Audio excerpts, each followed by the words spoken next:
Estamos de volta com mais um programa História Atual. Ser historiador, professor de história. O que você acha? É interessante entrar para a carreira docente e se tornar um professor de história? O que é que precisa para ser um historiador? Interessante você pensar, você que ainda está no ensino médio, você que pensa numa carreira profissional, vale a pena você conhecer um pouco do que faz um historiador, o que desenvolve um historiador.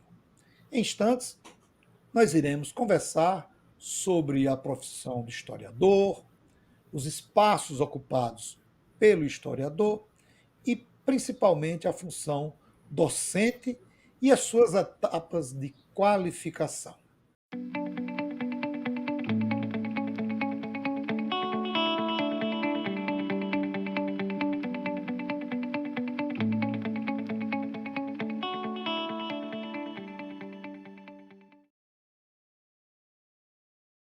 No programa de hoje, nós iremos conversar com o professor André Vitor Cavalcante Cio da Cunha sobre a carreira de professor de História, o ensino de História e o programa de pós-graduação e mestrado profissional em ensino de História, o Prof. História.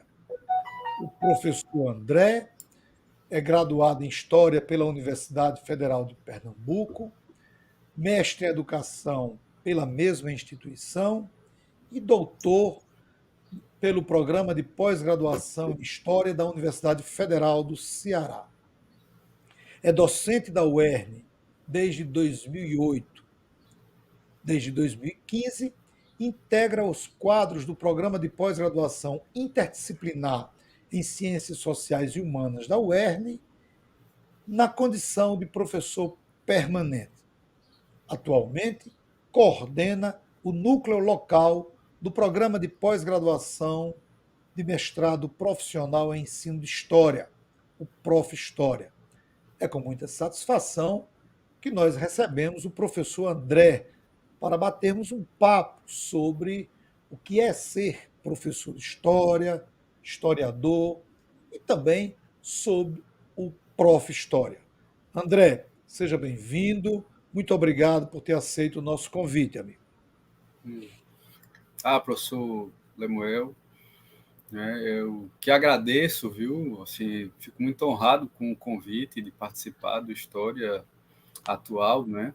Então, uma iniciativa que tem uma finalidade social muito interessante, que você vem fazendo, e aí nós agradecemos o espaço para a gente falar não só da profissão nossa, né, com a paixão que nós temos, né, pela nossa atividade profissional, mas também especificamente falar do Prof. História, né? Então, te agradeço demais abrir esse espaço para a gente seguir conversando. André, o que de fato faz um historiador? Ô, Lemuel, eu vou dividir, para trazer uma definição, eu vou dividir essa experiência com vocês, porque eu penso que para a gente falar do que de fato faz o historiador, a gente precisa entender a dimensão do prazer que essa atividade profissional traz, né? Quer dizer, a gente entende que a vida a gente precisa organizar e as coisas precisam estar balanceadas, né? Então, as realizações na vida pessoal, familiar, profissional, elas precisam estar, né? A dinâmica do lazer, isso tudo. Então, não é a única coisa que a gente faz, mas é uma parte muito importante da vida, né? A escolha de uma profissão. E o que o historiador faz? Eu vou descrever, é melhor do que definir. O historiador é como se ele, quando entra no arquivo, eu vou começar assim, porque o profissional da história é complexo, é plural, tem várias atividades. Eu vou começar pela ida ao arquivo. A pesquisa em história é como se você estivesse entrando num túnel do tempo.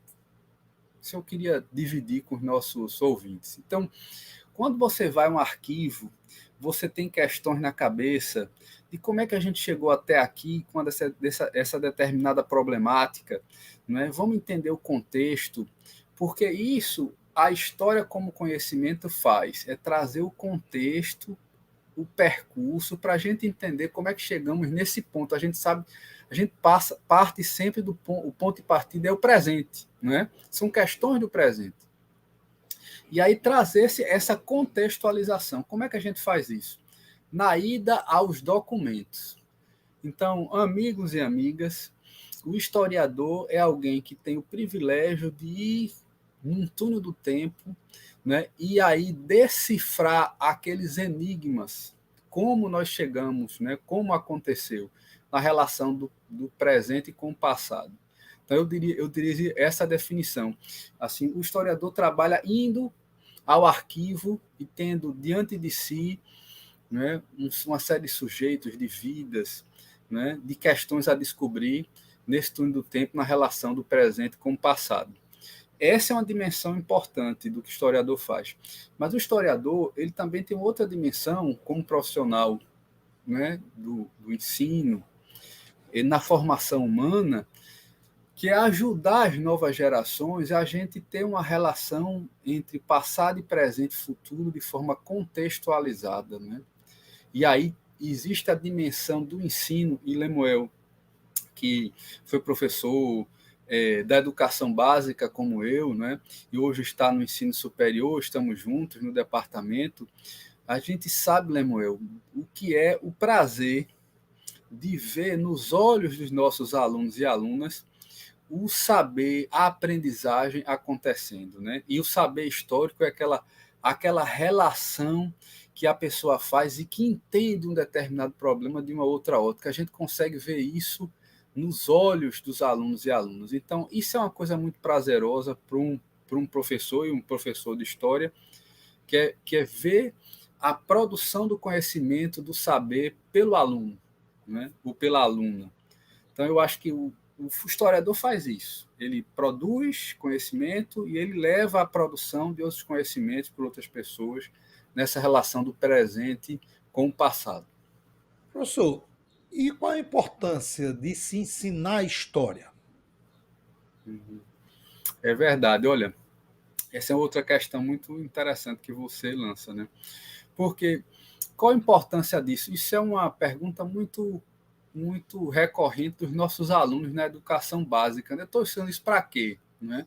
Então, Exato. o saber histórico ele tem uma relação com a leitura de mundo, de contexto, de se entender nesse mundo, não é?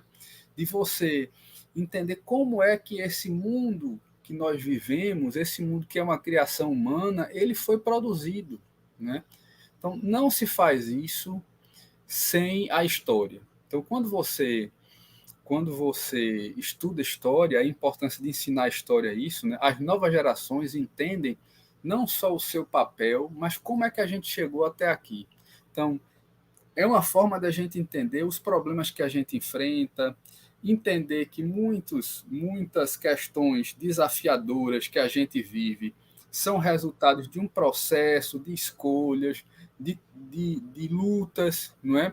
Tanto as conquistas, eu vou falar as conquistas dos direitos humanos, as conquistas das mulheres, por exemplo, como também ensinar história é fazer nessa relação, né, das pessoas com as suas vidas é fazer entender, por exemplo, que existe desigualdade social porque há um esforço de grupos que trabalham para isso, para ficarem cada vez mais ricos e às custas de uma maioria mais pobre.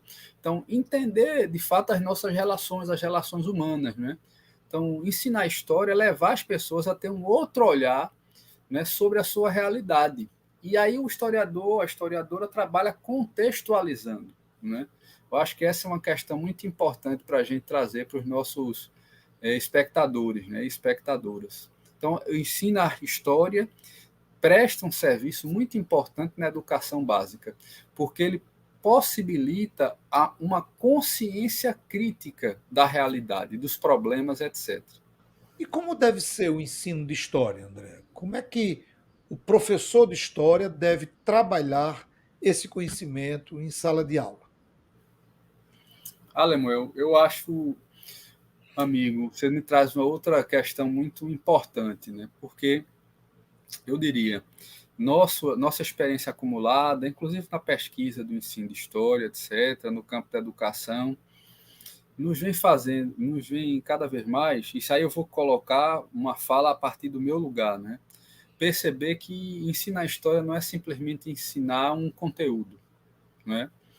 Eu lembro, amigo, que na nossa formação nós somos mais ou menos da mesma geração, e eu lembro que na década de 90, por exemplo, existiam autores que trouxeram noções na década de 90 e início dos anos 2000, que hoje são até pouco falados nessa base nacional comum, né, por exemplo, né, com esse período dessa base nacional comum curricular que se referencia, para os nossos telespectadores entenderem, é assim, eles se referenciam numa abordagem da psicologia que é uma taxonomia de Bloom, uma classificação de competências.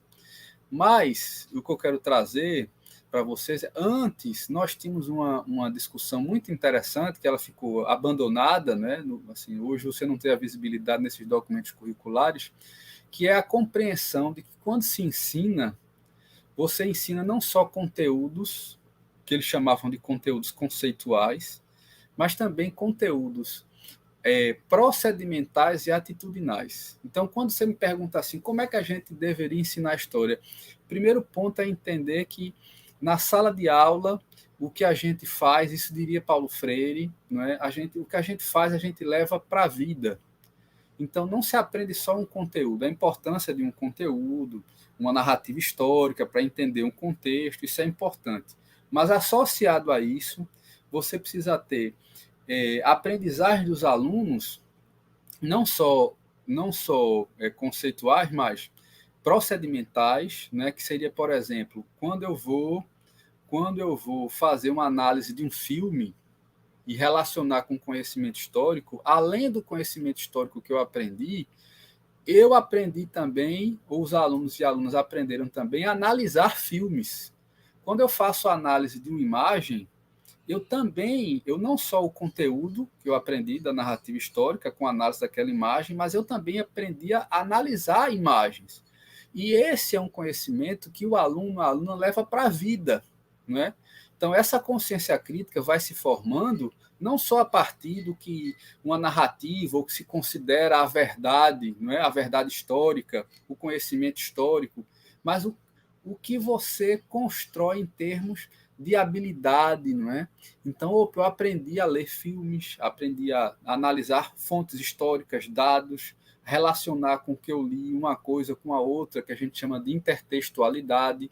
Então são aprendizagens muito importantes. Agora, Lemuel, eu queria também dar ênfase ao seguinte, eles falavam um conhecimento que também tinha um conteúdo atitudinal, sabe? Isso eu queria fechar com essa fala.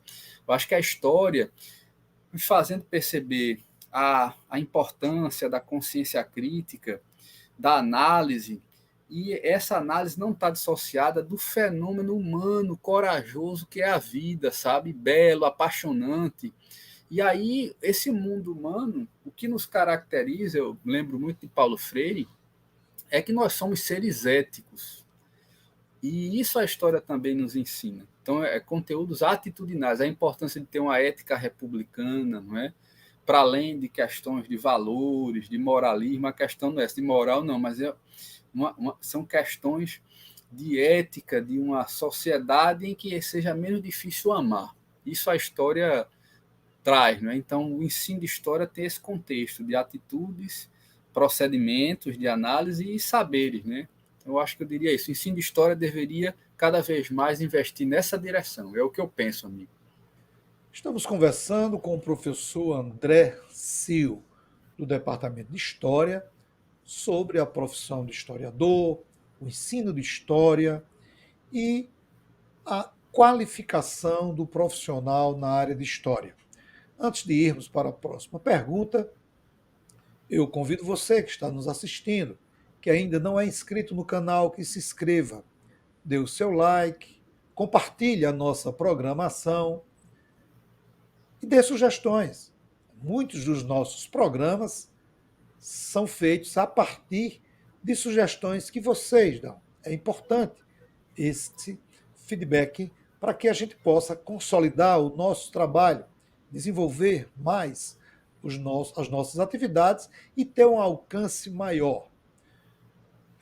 Professor, quais os atrativos tem na profissão de professor, historiador, para um jovem saindo da adolescência, ali prestes a, a fazer o Enem, em dúvidas sobre que carreira seguir? O que é que leva um jovem, ou pode levar um jovem, a escolher a profissão de historiador, de professor de história? Ixi, uma pergunta interessante, Lemuel, porque nós somos suspeitos de falar, né? Mas eu diria, meu amigo, minha amiga, se você tá, não é, você que está nos escutando, se você tem paixão pelo conhecimento e curiosidade, sua profissão é de historiador, de historiadora, né?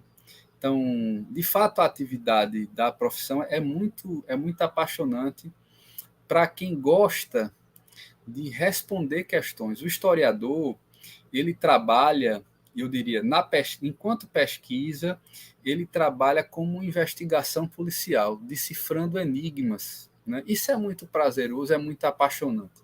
E a gente vai ler sobre tudo. Né? Então, você venha se você tiver paixão pelo conhecimento. Então, tudo que é do nosso interesse, a gente associa um saber técnico com o saber da história para trazer o contexto. Né? Então, eu acho essa uma questão muito importante.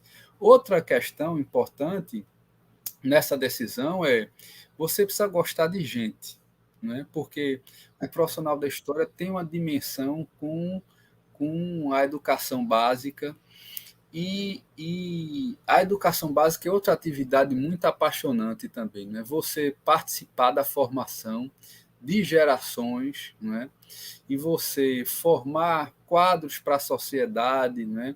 Você dá sua contribuição, porque a gente termina numa sala de aula levando um pouco do que é o André, do que é o Lemuel, a gente não desconecta a pessoa, a gente vai fazendo amigos, a gente vai criando afetos, a gente inclusive vai aprendendo nessa profissão a se apegar e se desapegar também, porque as pessoas passam por nós, né, Lemuel?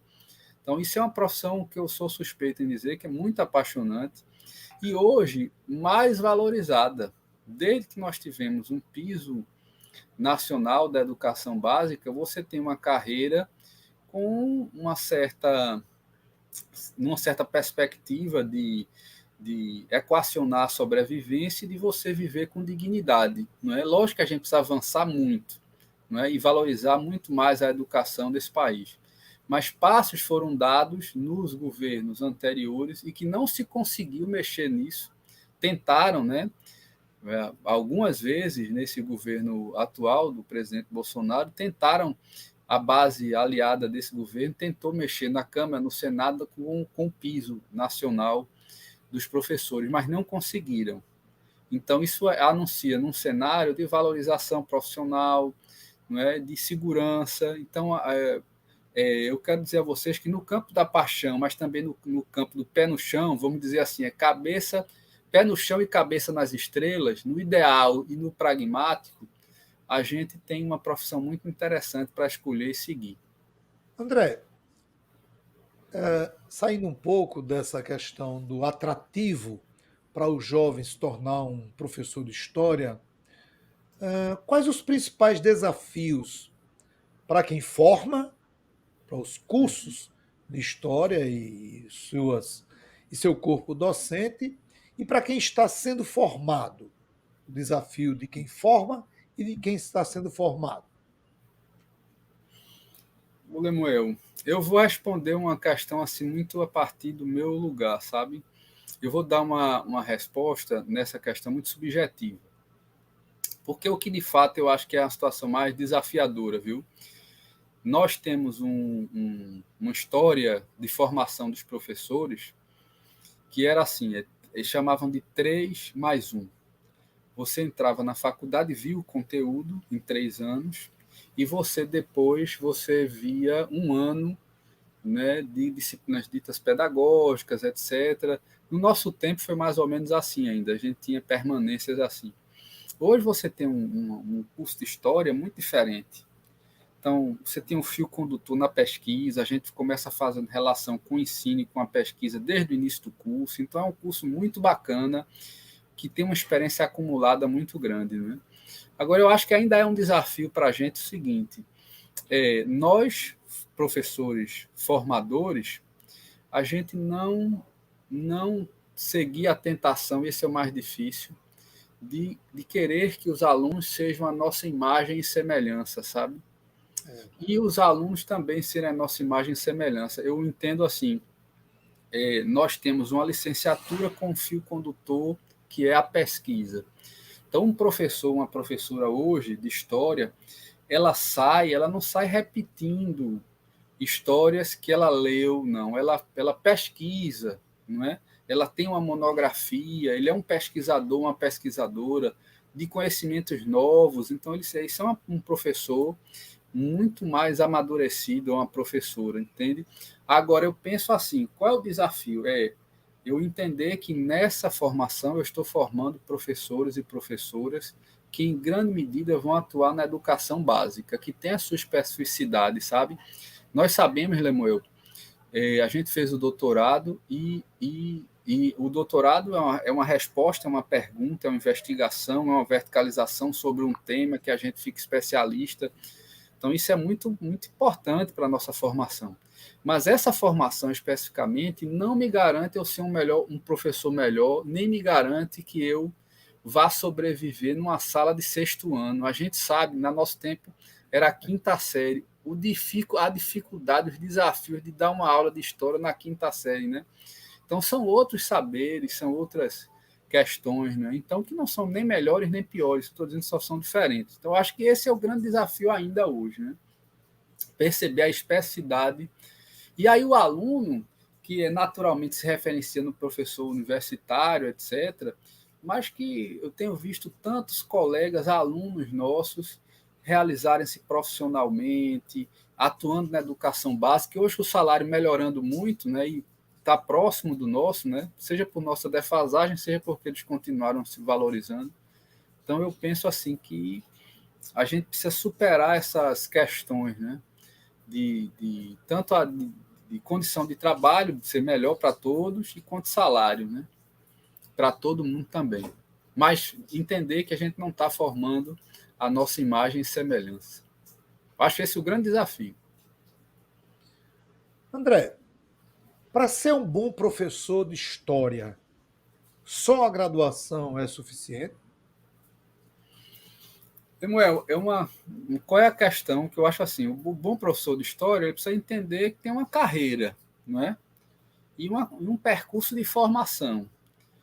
Evidentemente, se ele avança nesse percurso de formação, terminou a graduação, que ele já está, né, licenciado para atuar como docente, e ele continua o seu aprofundamento, seja na história, seja na educação, seja nas ciências sociais, fazendo um mestrado, depois um doutorado, evidentemente isso é um processo de crescimento intelectual muito intenso que isso ele leva para a sala de aula, não é? Então, essa contribuição desse crescimento intelectual. Então, eu acho que sim, ele é, é suficiente, mas não é o mais interessante. Eu penso que ele pode seguir o percurso, deve seguir esse percurso de formação. E não precisa, a gente, a implantação da pós-graduação no Brasil é, de certa forma, recente, né? Quer dizer, a década de 90, dos anos 2000 que se popularizou, isso foi o governo Lula, que teve uma grande expansão da pós-graduação no Brasil. Mas aí se entendia que assim, o professor tinha que fazer o mestrado e doutorado se quisesse ser professor universitário, ou a professora, né? E eu entendo que isso cada vez mais está ficando claro que é um equívoco, que assim, quantos colegas a gente não tem doutores na educação básica e estão muito bem, obrigado, realizados e produtivos e felizes e sendo melhores professores por conta desse percurso. Então, acho que a gente tem uma carreira que as pessoas devem seguir, né? Não só o suficiente. Agora, eu acho, Lemuel, assim, que é como eu estava dizendo, Eu acho que para a nossa profissão a gente precisa gostar de gente, não é?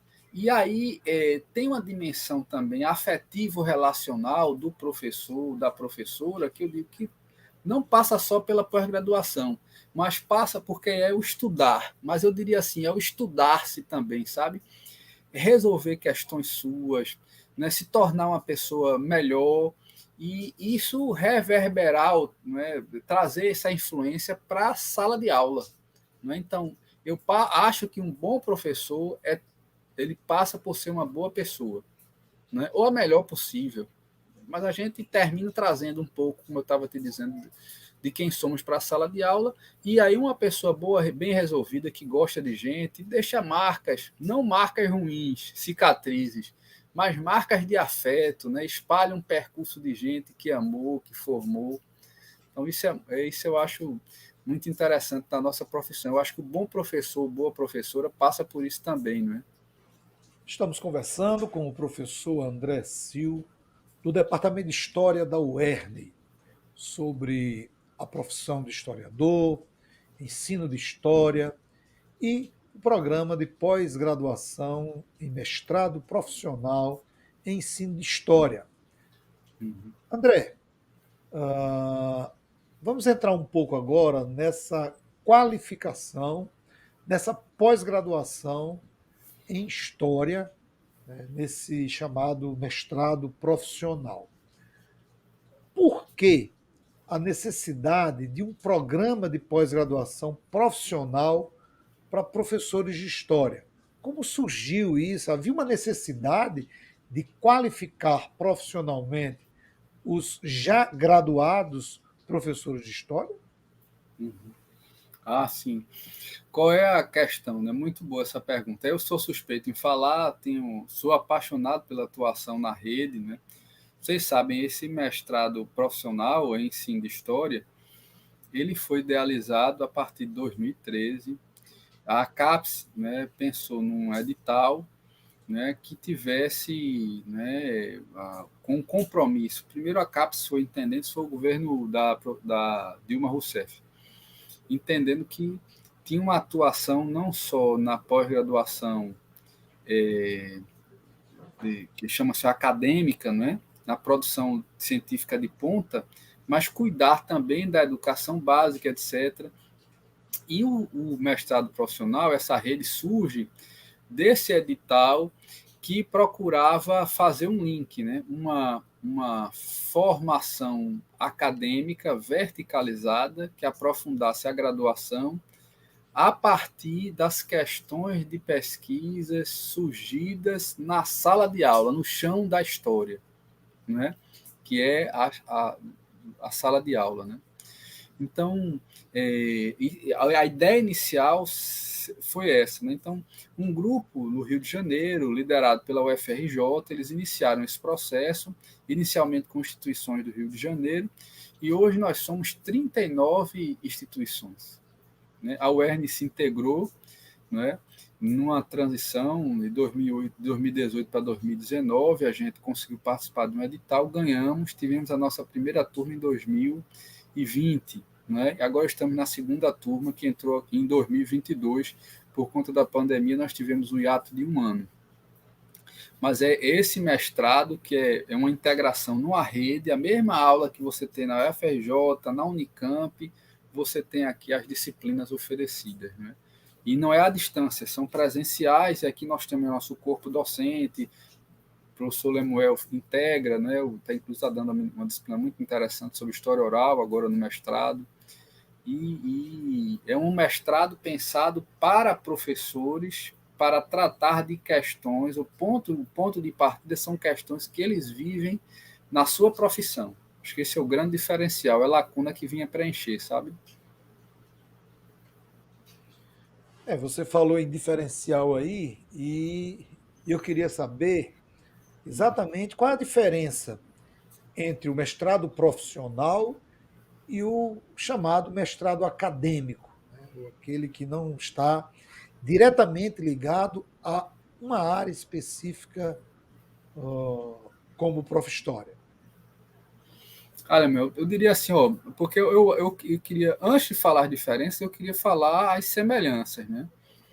Porque, assim, o mestrado profissional é um mestrado como acadêmico. Você faz uma pesquisa, porque o mestrado acadêmico, o mestrado é uma realização de uma pesquisa, é um curso para se realizar uma pesquisa científica, não é? Que é responder uma pergunta. E às vezes você vai investigar a cabeça de um alfinete, mas diante da verticalização que é aquela pergunta muito específica que te leva a estudos, etc. Então, esse mesmo processo você tem no mestrado profissional. Do ponto de vista, inclusive, do título, vale a mesma coisa. São dois mestrados do mesmo jeito. Agora, o profissional é porque o ponto de partida das questões ele tem especificidade. É a atividade profissional. E há o compromisso de que aquela pesquisa ela reverbere, ela volte ao campo profissional que a pessoa atua. Né? Então, no nosso caso, a sala de aula de história. Então, qual é o diferencial? Desde a seleção, a gente tem diferenciais assim. Só pode participar do mestrado profissional em ensino de história quem está ensinando história. Ele não precisa ser formado em história, mas quem está ensinando história na rede básica. Né? Então, esse é um diferencial. Outra coisa, você não precisa de um projeto, porque a pesquisa é pensada a partir da relação com os professores e professoras do mestrado. Então, você não tem projeto na seleção, e esse projeto de pesquisa é construído no primeiro período do curso, no primeiro ano, primeiro para o segundo. Esse é um diferencial muito importante. E a ideia do projeto parte da sala de aula do professor ou da professora. Evidentemente, pode ser um tema que ele queira investigar, não é? Pode ser um tema em relação ao ensino de história, pode ser que seja um tema em relação à própria história, uma investigação em história. E aí, nesses casos, o compromisso é você fazer a pesquisa e você ter um produto educacional fruto dessa pesquisa. Eu acho que essa é a grande questão. Então, começa na sala de aula e volta para a sala de aula a pesquisa a partir de um produto educacional. É muito, muito esclarecedor a sua fala, porque às vezes a gente escuta alguns comentários que nos causa estranheza. É claro que esses comentários passam muito pela ideia do senso comum, parte de pessoas que não têm o conhecimento de como funciona as pós-graduações no Brasil, né? Uhum. E quer dar a um mestrado que, ao meu ver, equivocadamente chama de acadêmico e o outro profissional, como se os dois mestrados não fossem desenvolvidos dentro da universidade, como se um mestrado exigisse uma pesquisa e o outro não, como se um Uhum. mestrado tivesse mais méritos do que o outro. E você foi muito claro. Os dois mestrados eles ocorrem dentro das instituições de ensino superior e os dois mestrados produzem uma pesquisa. Uhum. E isso é importante que o público perceba para que não olhe para os dois mestrados e diga: esse mestrado aqui é diferente. Claro que existem diferenças, né? Uhum. Mas essas diferenças não colocam um mestrado superior ao outro. Isso. Cada mestrado tem suas especificidades, porque suas propostas são diferentes. Né? Exatamente. É importante a Isso. sua fala esclarecedora em torno disso. Nós estamos caminhando para o final da nossa entrevista, mas nós temos mais uma pergunta ainda, professor. Uhum. Qual é a avaliação que você faz sobre o mestrado profissional em História da UERN? Você falou que o mestrado agora está na segunda turma, mas eu Uhum. acredito que já dá para fazer uma avaliação e passar para o nosso público, até porque é interessante que o público conheça um pouco como é que funciona e como é que está sendo a avaliação, porque é um atrativo. Né? Nós temos inúmeros professores de história da rede básica que, com certeza, teriam interesse em se qualificar, em buscar novas experiências. E o Prof. História é uma oportunidade muito boa para você que está na rede básica, dando aula de história, ter essa experiência. Então, qual é a avaliação que você faz, André, sobre o mestrado profissional em História da UERN?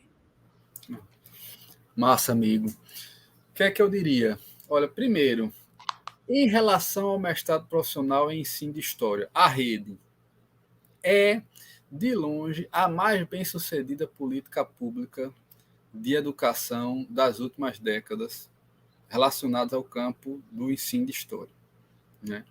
Então, isso tem um impacto, a rede, né? Se você pensa assim, a quantidade de gente que formamos, o quadro de professores e professores docentes permanentes, né? Então, e as avaliações que surgem, os retornos que a gente recebe, né, seja do ponto de vista quantitativo, o número de que formamos, mas também do ponto de vista qualitativo, sabe? O retornar à produção do conhecimento acadêmico verticalizado de professores e professoras, de dar um novo gás na profissão, né?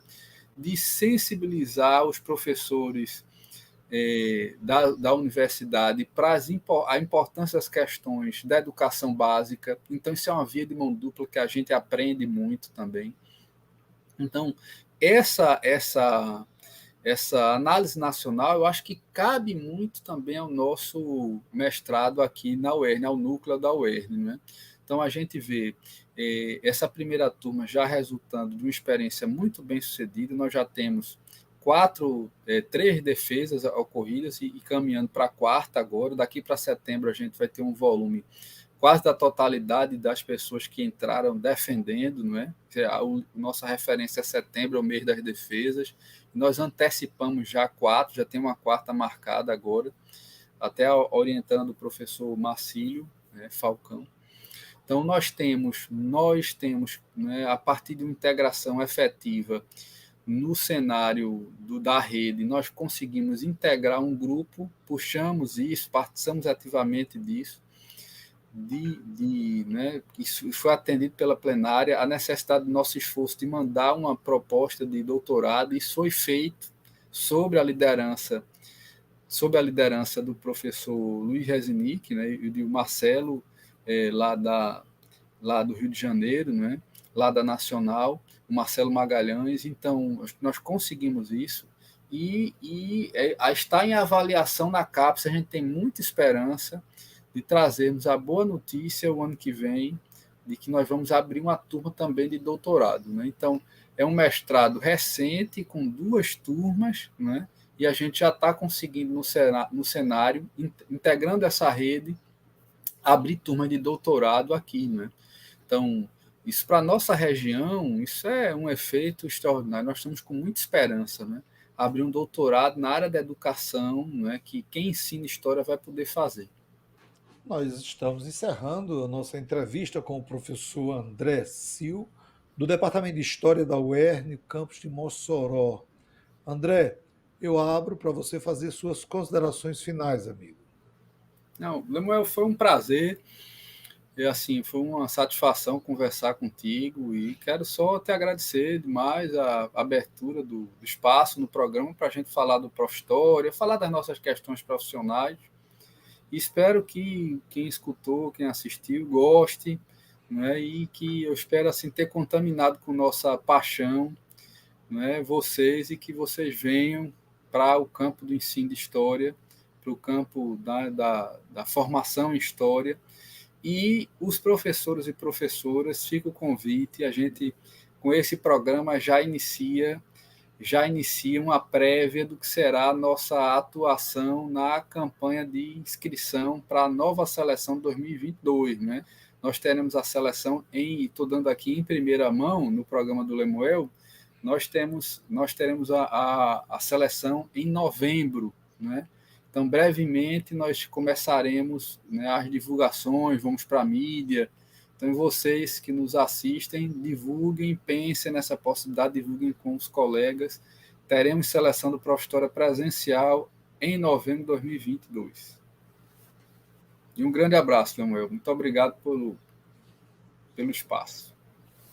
Eu quero agradecer ao professor André por ter concedido essa entrevista esclarecedora e que, com certeza, muitas pessoas, muitos ouvintes vão deixar seus comentários, pedir informações, e nós passaremos essas informações para o professor André, para que ele possa responder.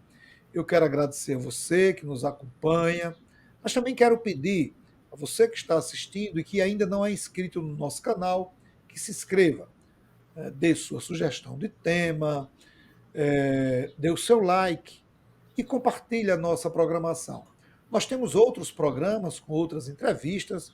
O nosso canal ele discute não só a história, mas discute temas atuais, né, como a política, a economia, meio ambiente e outros temas de interesse da sociedade. Eu agradeço a você mais uma vez por estar conosco, por participar, assistindo ao nosso programa. E mais uma vez, agradeço ao professor André por ter ilustrado o nosso programa. Um forte abraço a todos vocês e até o nosso próximo encontro.